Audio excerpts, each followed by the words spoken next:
Okay. Bila you dah faham BIM tu apa, baru masuk ke teknologi. Okay.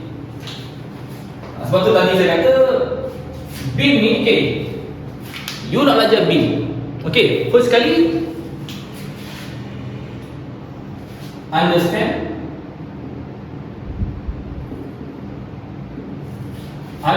what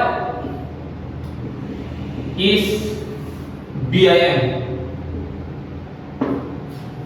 Faham dulu, understand dulu.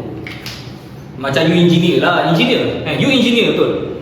You engineer, contoh you engineer struktur.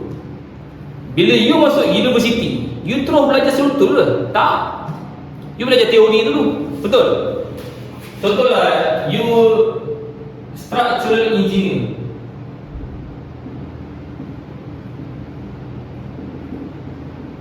Cuba you tengok balik syllabus dekat universiti.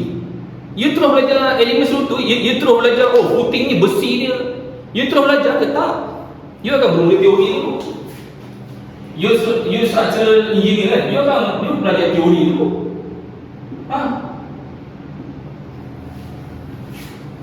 Teori engineering tu.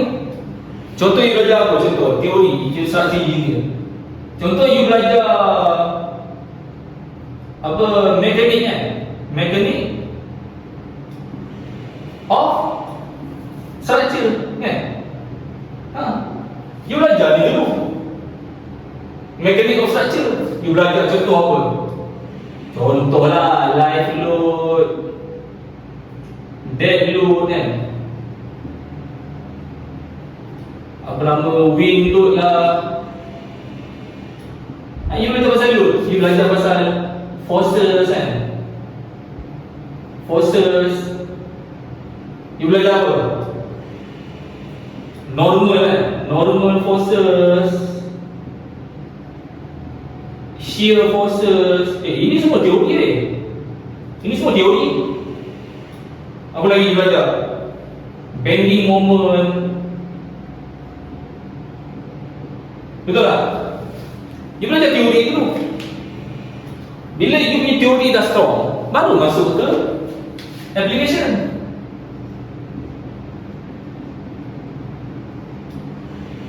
Barulah you belajar structure ni part.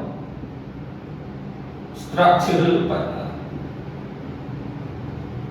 Barulah you faham benda apa footing, benda apa beam kan. Benda apa slab. Benda apa beam, collar, footing. Baru you faham. Sama juga macam beam. Beam, you kena faham dulu teori. Beam tu apa? Betul tak? Jadi masalah, bila you terus masuk ke software, you pun tak faham. End up you pakai software je. Contoh